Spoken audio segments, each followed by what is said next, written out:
para perguntas. Eu peço que as perguntas sejam concisas.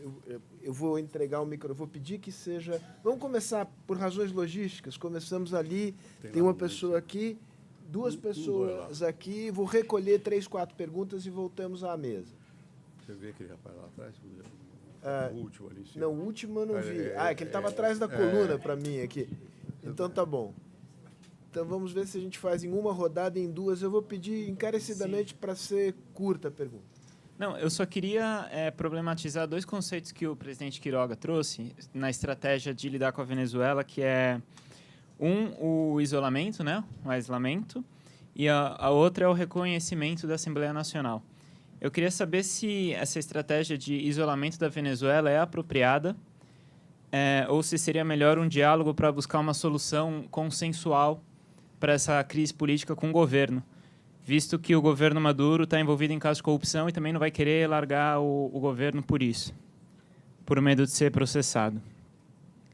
E em relação ao reconhecimento, a MUD acaba de sofrer mais uma fratura quando a Ação Democrática resolveu se juramentar à Assembleia Nacional Constituinte.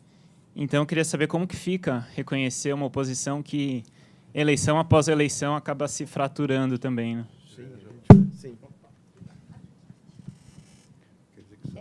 Mais uma pergunta aqui. Bruno Brandão, representante da Transparência Internacional, organização dedicada à luta contra a corrupção.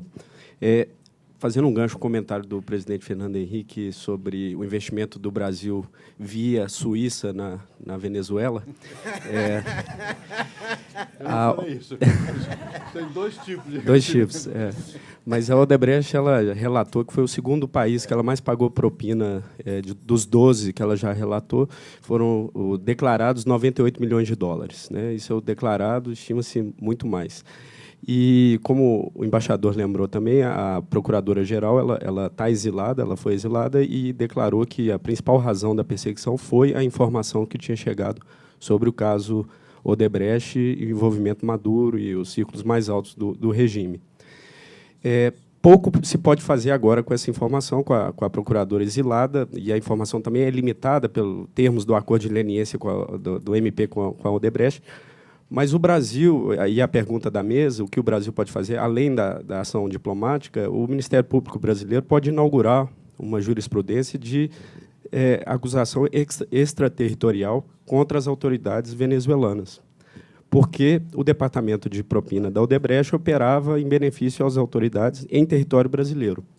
Então, além de uma nova jurisprudência útil contra a corrupção transnacional, também poderia ter, embora pouco efeito jurídico, um efeito político. Eu queria a avaliação do efeito político de uma acusação como essa via Ministério Público Federal. Eu vou colher mais uma pergunta aqui, porque são perguntas que merecem, digamos, respostas elaboradas. Então, eu vou dar a palavra aqui, fica para a segunda rodada. Eu contemplo a minha ala esquerda aqui. Oi, meu nome é Alberto Kremnitzer. Eu gostaria, entre outras coisas, de saber onde encontrar as estatísticas que foram apresentadas, se existe na internet, enfim. É muito importante divulgar e saber esses dados. Segundo, eu gostaria de saber qual tem sido o grau de agressividade e qual tem sido o grau de sucesso do pleito do povo venezuelano na Comissão de Direitos Humanos da ONU. E, finalmente, pelo que eu testemunhei aqui, vejo que o regime venezuelano atual não é nada mais, nada menos do que um regime nazista, sem câmara de gás e sem arame farpado. Me parece que está faltando colocar os pingos nos is, está faltando mais contundência na descrição da atual situação na Venezuela. Obrigado. Eu vou pedir que a palavra volte à mesa e vou dizer também a Davi, Tamara, Manuela, que também se sintam à vontade para... Deixa o microfone com ela, volta à mesa e vocês depois façam as intervenções que julgarem necessárias. Tarcísio, eu vou começar por você aqui, depois eu... Obrigado, Sérgio. Eu comentarei duas que talvez digam mais respeito ao meu ofício. Acho que a menção sobre o diálogo, né, com o governo não seria um caminho mais eficaz do que a pressão internacional. O que temos feito, e aqui, digamos, não é apenas um registro da posição brasileira, mas uma concertação regional, as duas coisas, né? A pressão cada vez maior, por razões óbvias, né, que o senhor viu aqui exposto ao longo da tarde, e, ao mesmo tempo, foram inúmeras as notas divulgadas e emitidas pelo governo brasileiro, seja individualmente, seja em conjunto, né, colocando-se à disposição para favorecer uma negociação eficaz, de boa-fé, né, e com resultados entre governo e oposição. Ao dizer isso, o que estamos passando implicitamente é de que não estamos dispostos a sermos instrumentalizados, né? Como ocorreu no único exercício até agora realizado de suposto diálogo entre governo e oposição, sob mediação de ex-presidentes, o da Espanha, o José Luís Rodríguez Zapatero, do Panamá, Torrijos, e Leonel Fernandes, da República Dominicana, e com a participação do secretário-geral da Unasul e, posteriormente, com o envolvimento da Santa Sé. Os amigos venezuelanos podem, digamos, confirmar ou não, mas tudo isto resultou em um intercâmbio, né, talvez para exemplificar o resultado disto, em uma ácida troca de comunicações entre o governo Maduro e a Secretaria de Estado da Santa Sé. Após ver os compromissos assumidos e não implementados pela situação, houve uma comunicação forte do Vaticano e respondida em termos, digamos, pouco corteses, né, pelo governo venezuelano. Para esse tipo de exercício, o governo brasileiro não está, digamos, não vê espaço e não estamos dispostos a participar.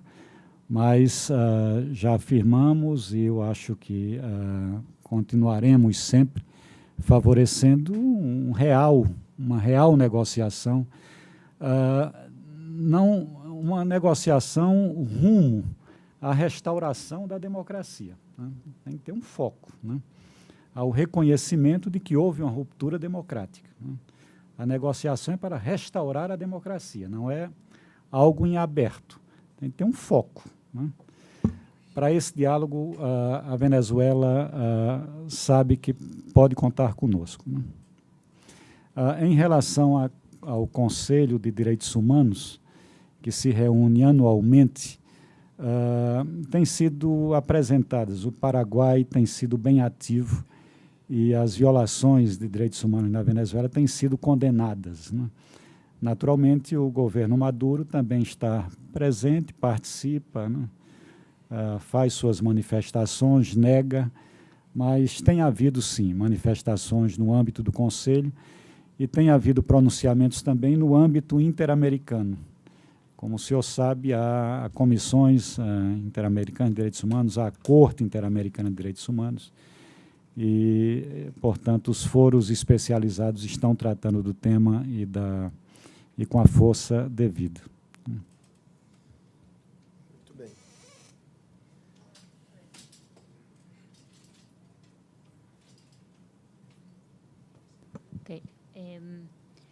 Ok.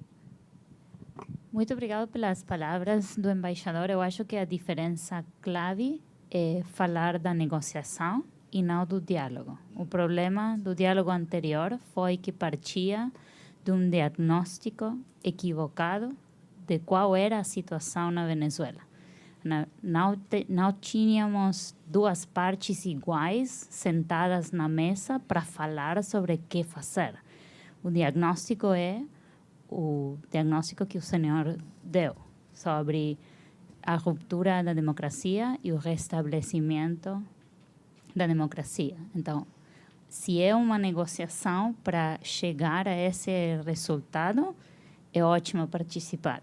Antes, não partiam desse diagnóstico. Então, por isso o diálogo, nossa visão é que por isso a ideia do diálogo e da conversação prévia não funcionou.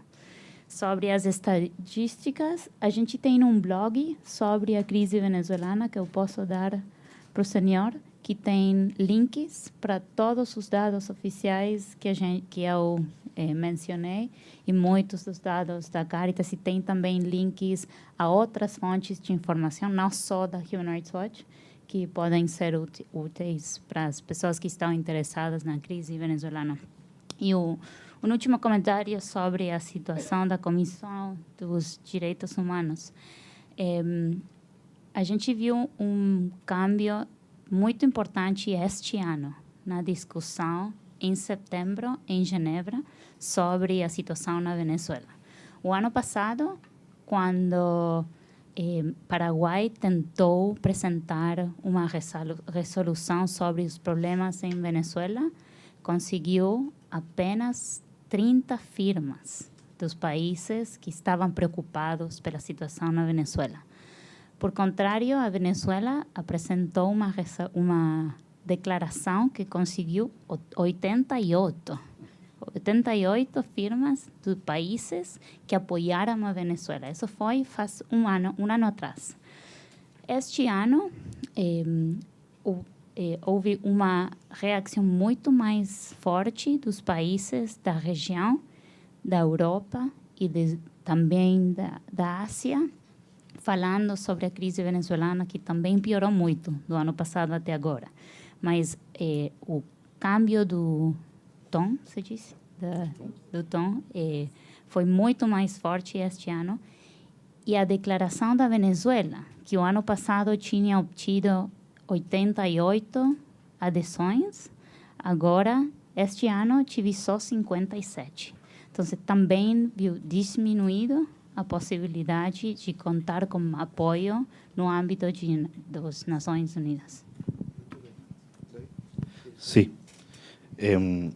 Con respecto al diálogo, todos quisiéramos en Venezuela una salida pacífica. Me voy a levantar si no les molesto. Perdón. Todos quisiéramos en Venezuela una salida pacífica, no violenta, electoral y sin traumas. Es el deseo de la oposición democrática. Pero para que eso ocurra tiene que haber una negociación real. Muchas gracias por aclarar eso, porque eso varias veces lo hemos comentado a lo interno de nuestra organización política. Diálogo es sentarse a conversar. Negociación es llegar a una solución por el bien de una nación. Y hoy el régimen no está negociando.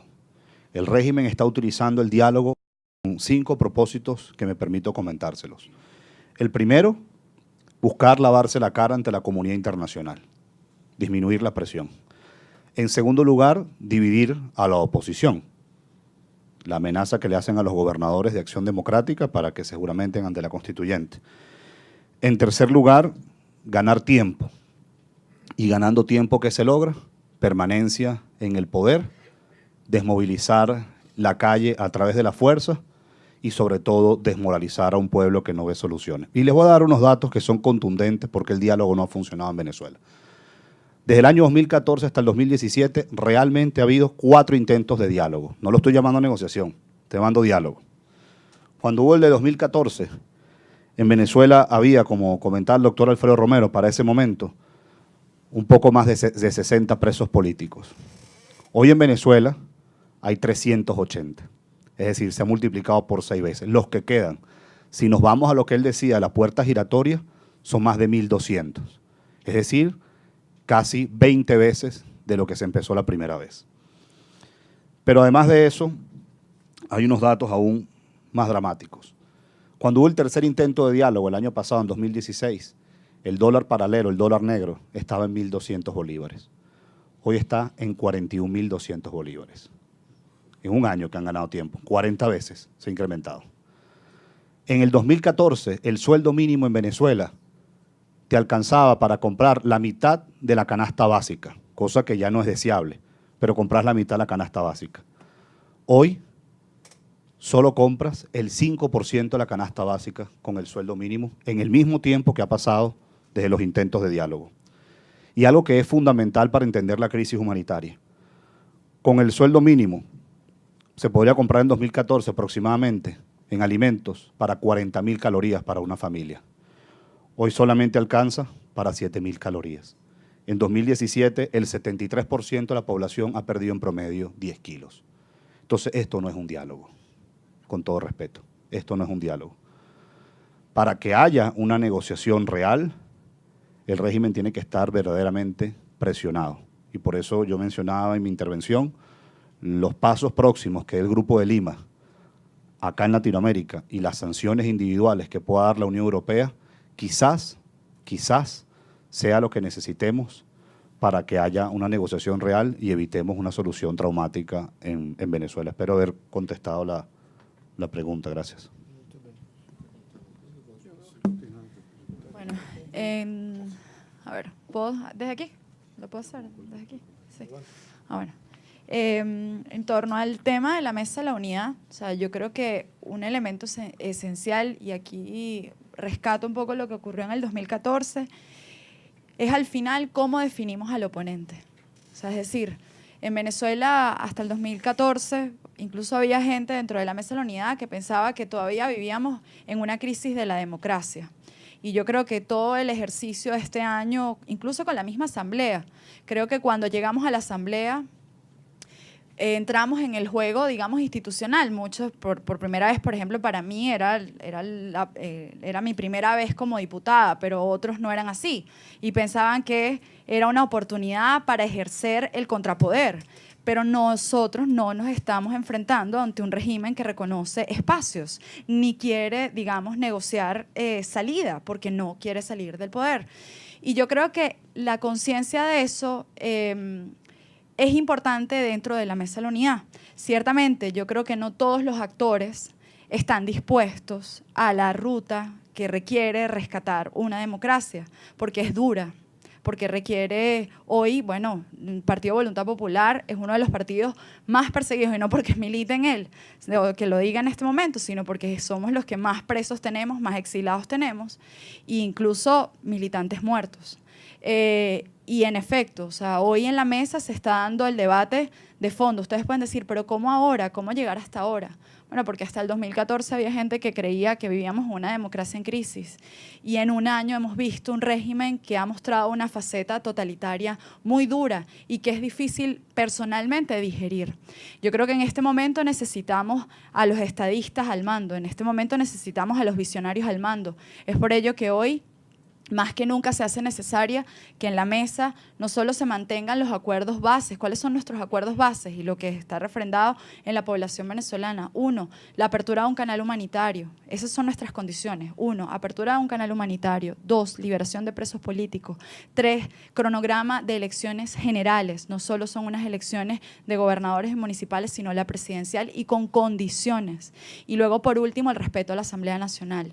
Esto en efecto requiere hoy que, digamos, no hablamos de depuración porque al final, pero al final se tienen que apartar aquellos que no están de acuerdo con este esquema, y reconocer a la Asamblea Nacional Constituyente no es parte de una agenda unitaria.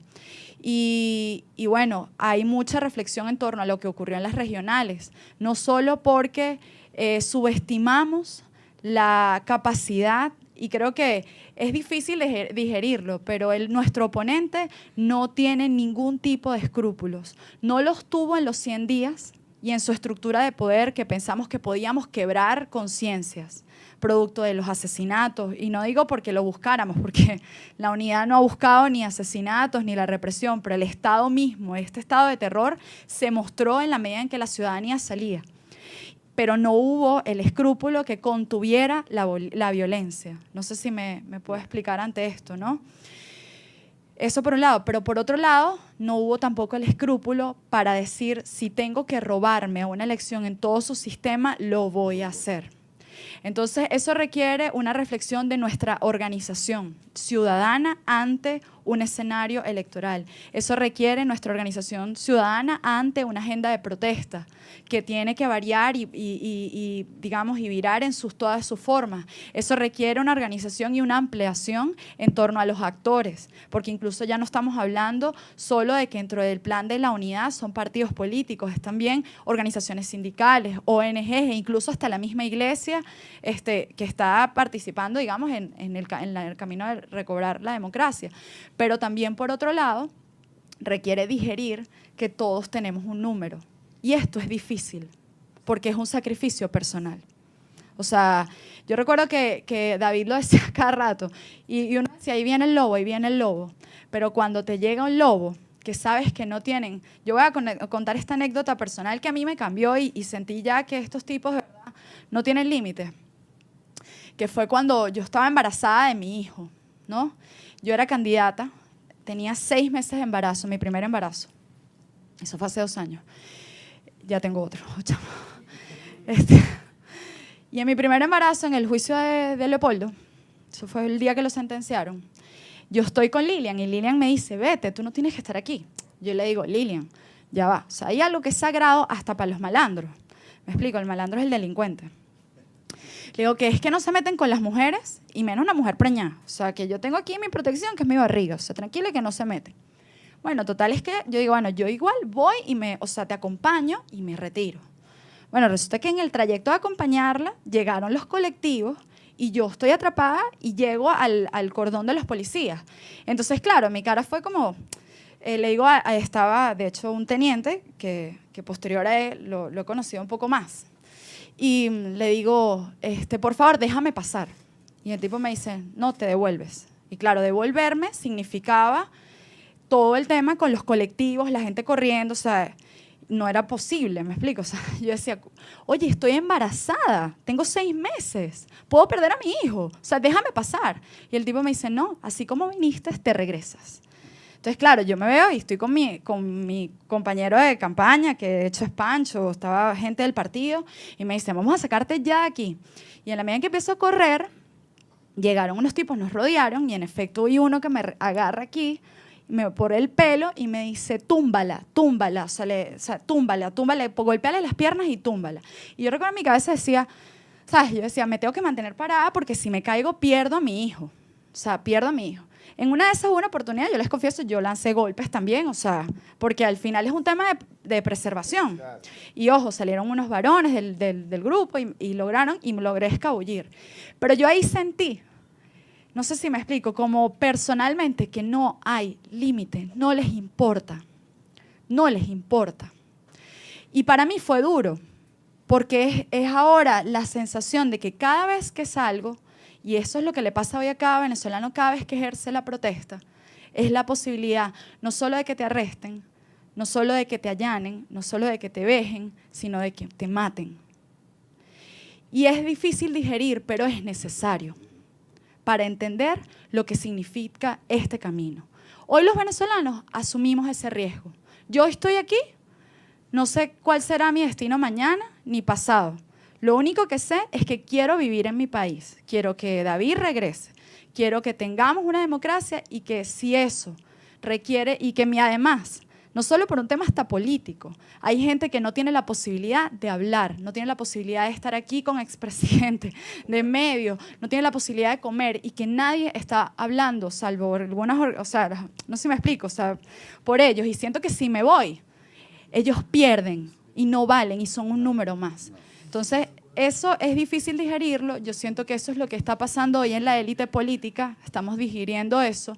Y si es necesario reencauzar, reencauzaremos. Pero ahora en adelante, cada paso tiene que ser un paso certero. Muy bien.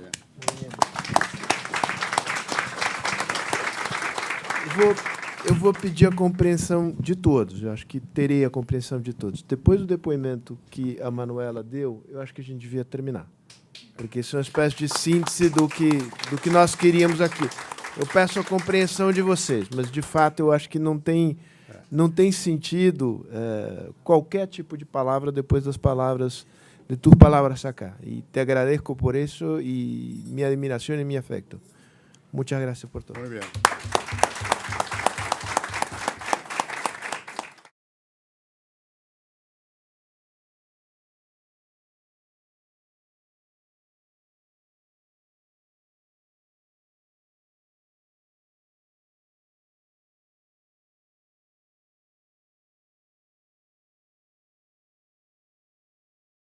Por el derecho a saber y estar bien informado sobre Venezuela. SIVA TV.